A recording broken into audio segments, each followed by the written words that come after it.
Jerry Lawler and Andy Kaufman, Matt Hardy and Edge. You done good. You done good. Got him. Got him. Matt Hardy and Edge. Let's talk about the story real quick. Matt Hardy and Lita were in a well-known relationship. Mm, mm, mm. Matt Hardy gets injured, so he's off the road, Mm, mm, mm. which leaves Lita by herself. She starts riding around the road with Matt Hardy's close friend, Edge. Matt Hardy's cool with it. Breaks the internet. Lita's been cheating on Matt Hardy with Edge. Matt Hardy takes his frustration out on social media, which leads for him to get fired from WWE. Fans are upset about it. Fans feel like it was a wrong for firing. We may never see Matt Hardy in WWE ever again. One night on Monday Night Raw, Edge is walking, he's backstage getting ready to walk to the ring. He's with Lita. Out of nowhere, somebody bombards Edge. Stiff shots. The person gets up, it's Matt Hardy. When Matt Hardy came back and kept attacking Edge before his matches from the crowd or whether it was backstage, I thought that was legit real. I was a teenager watching this, like, what the heck? Matt Hardy about to get arrested for this, man. Matt Hardy, like, literally, he was name dropping ROH. He said John Laurinaitis' name. At that time, nobody knew who John Laurinaitis was, what he was, nobody knew who he was. We knew that he was doing the firings. I didn't know that John Laurinaitis was Johnny Ace, but he said WWE can kiss his ass. He was calling Edge by his real name, Adam. Lita is a whore and all that stuff. I'm like, what is this? There's no way this is scripted.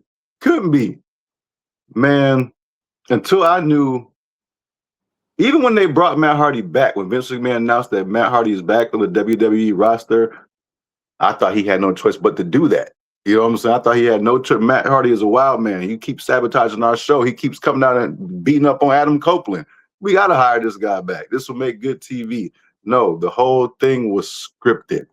The whole thing was scripted. When Matt Hardy was attacking Edge, I thought that was real. They got me. Hook, line, and sinker. I don't know how they was professional enough to pull that off, because I know there was some stiff shots that Matt was giving Edge for real. It looked real from when they put him in handcuffs and they was taking Lita as a Matt was going off. He had me hyped. I thought it was real. They got me. Until, you start reading up on stuff years later on social media and you're like, dang, I just wish I didn't know that, because it made for good TV. They got me. Well, they say art imitates life, and a little bit of that. Some of them shots might have been stiff for real, Yeah, because they were. that was real life Jerry Springer drama going on that Yeah, they turned into a storyline. And they got you, FTZ. They they got got you. me, bro. Got him. Listen, let me tell you something.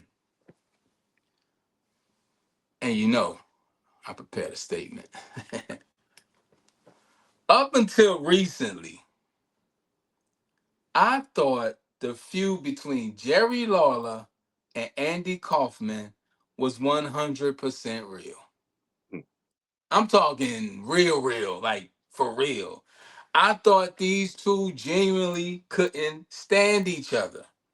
I thought Andy Kaufman walked into professional wrestling, insulted the people of Memphis, called wrestling fake, declared himself the intergender wrestling champion of the world, and made it his personal mission to annoy every human being within a 50-mile radius. And then there was Jerry Lawler, the king, the pride of Memphis. The man who looked at Kaufman the way your grandfather looks at somebody who parks on his lawn. Then came the infamous power driver.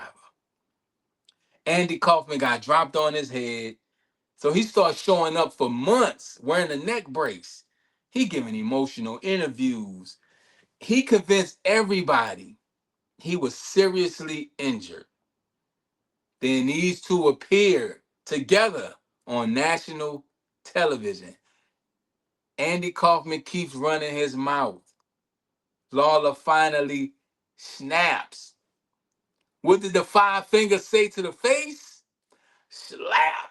Smacked him clean out his chair. The audience loses its mind. People at home thought they just witnessed an assault. Ladies and gentlemen, and especially you, I believed every second of it. Hook, line, sinker. I bought the whole thing. I bought the deluxe edition. I bought the collector's box set. I bought it all. Then years later, I discovered the truth. They were working together the whole time. The entire thing. The hatred, the neck brace, the interviews, the arguments, the slap, the outrage.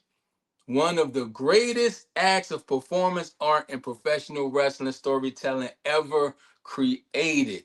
Two masters of their craft hooked the entire world. Said, watch this. And we did. They were brilliant, absolutely brilliant. And I'm a little offended they got me. Also, thoroughly entertained.